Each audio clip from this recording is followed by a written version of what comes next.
One of the things I love most about watches is the sheer variety. From the movements with both quartz and automatic options, to the wide range of styles from dressy, elegant pieces all the way up to super sporty, rugged designs. Today we're taking a look at a great mix of new watch releases, including a surprising collaboration between one of the best affordable watch brands and a high-end car maker that really caught me off guard.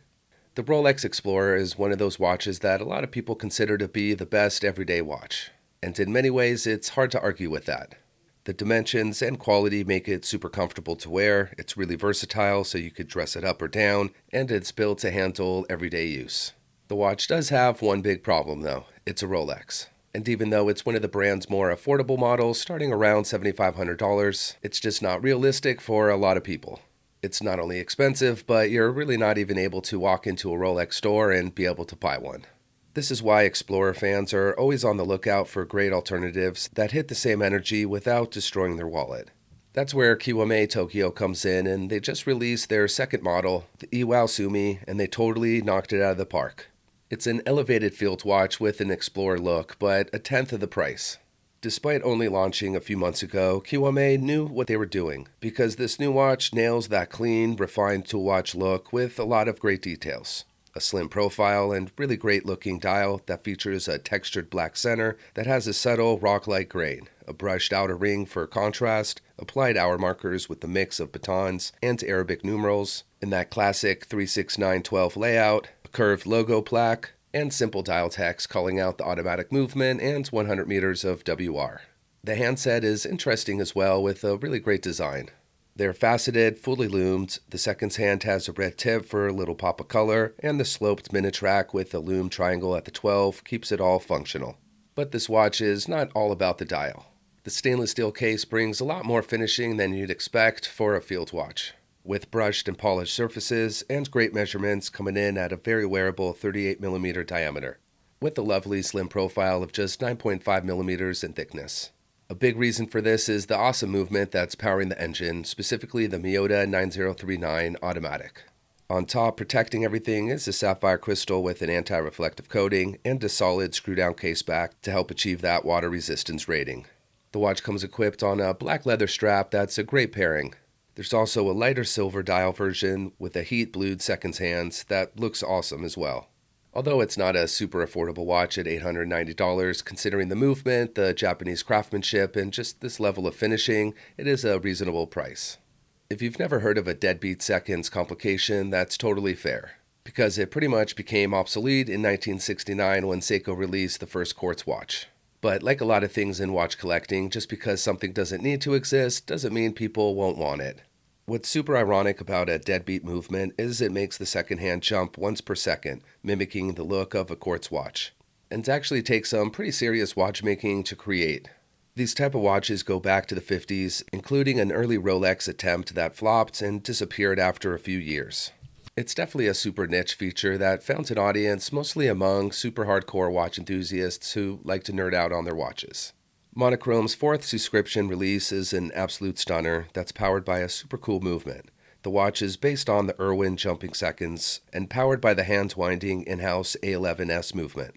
The dial is definitely another big standout, inspired by Old's observatory clocks. It features a glossy black lacquer finish, a crisp railroad seconds track, applied Roman numerals, and diamond markers.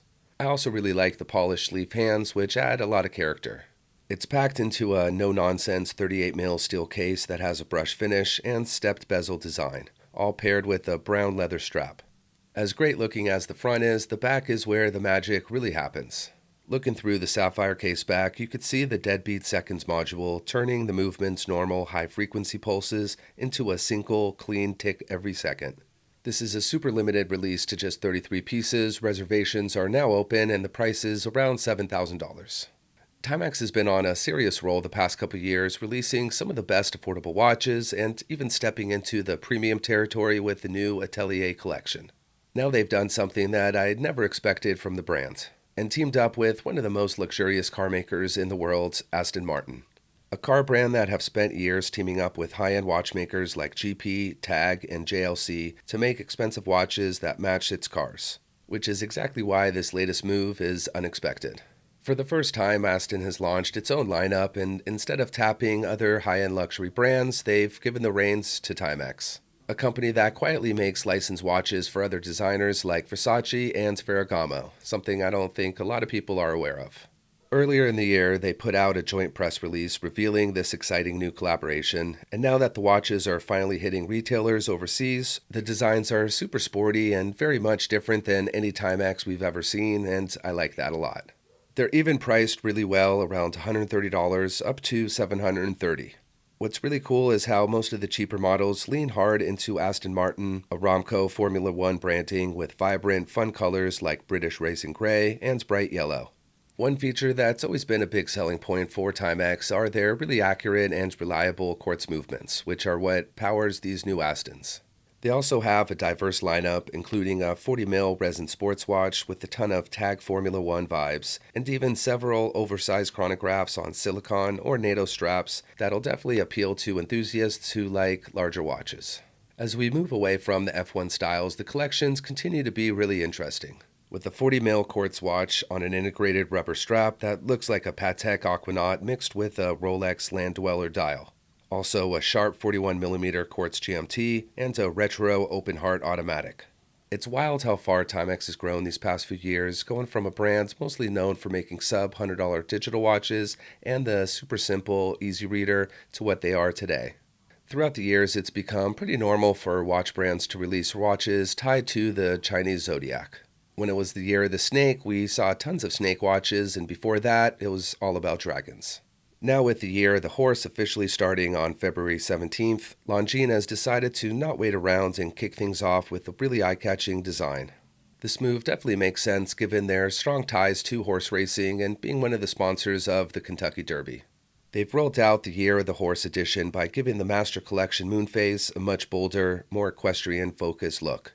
One of the big highlights hides on the back, where Longines teamed up with China's famous galloping horse painting on a custom gilt rotor inside the caliber, all of which is visible through a display case back and also has some very welcome upgrades. There's a silicone balance spring and a 3-day power reserve, all of which is housed in the 42mm stainless steel Master Collection case. It's as much a watch as it is art, with the bright red sunray dial that fades to black around the edges, gold-colored hands, markers, and logo that give it a lot more presence than the normally understated silver or blue versions. It's all finished off with the black alligator strap with a deploying clasp, a perfect fit for this watch. It is limited edition, which seems more common than ever across the industry, but there are 2,226 pieces, which is a decent amount.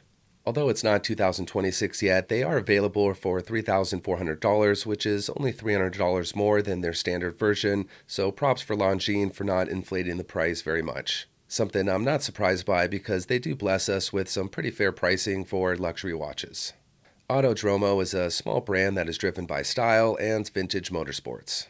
They just dropped their second Mobil 1 collaboration of the year, and this one jumps straight into the peak 1980s territory. A cool transition from the earlier 1950s inspired Pegasus dial.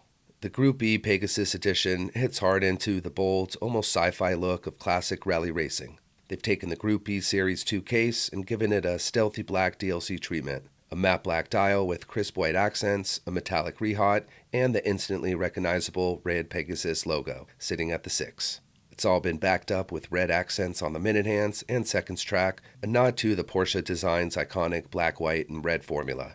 The watch definitely looks awesome during the day, but at night it really comes alive, thanks to heavy applications of lume on the hands, tracks, and logo. There's also an oversized speedometer-style minute hand and markers glowing a bright bluish green that adds even more style, while the logo and chapter ring pop in red, adding extra visual appeal. It's all under a domed sapphire crystal constructed in a 39mm case with only 9.9 in thickness. And this isn't your basic case either. It's built around a titanium core with steel outer layers, all finished with a sharp faux integrated bracelet that looks like it would wear super comfortably. Although it's definitely not an affordable watch, it is priced under $1,000 at $995, which seems fair for killer design and great finishing. Since there are just 70 pieces made, I'm not even sure if they are available by the time you watch this video, but if you do want one, I hope they saved one for you. There's a handful of luxury brands that are on my GOAT list, and one of them is definitely Zenith.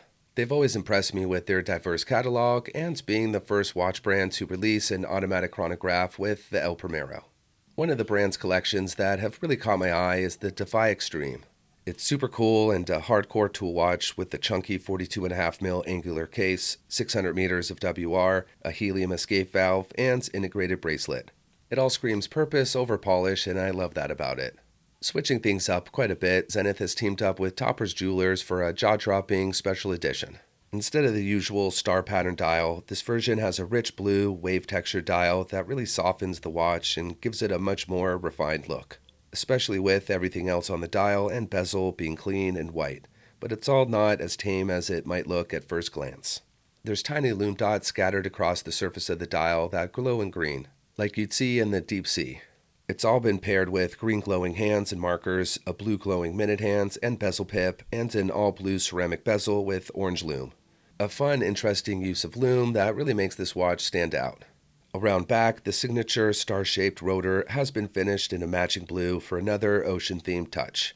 It's all housed in the familiar, lightweight titanium case and bracelet, and accompanied by 2 quick swap straps.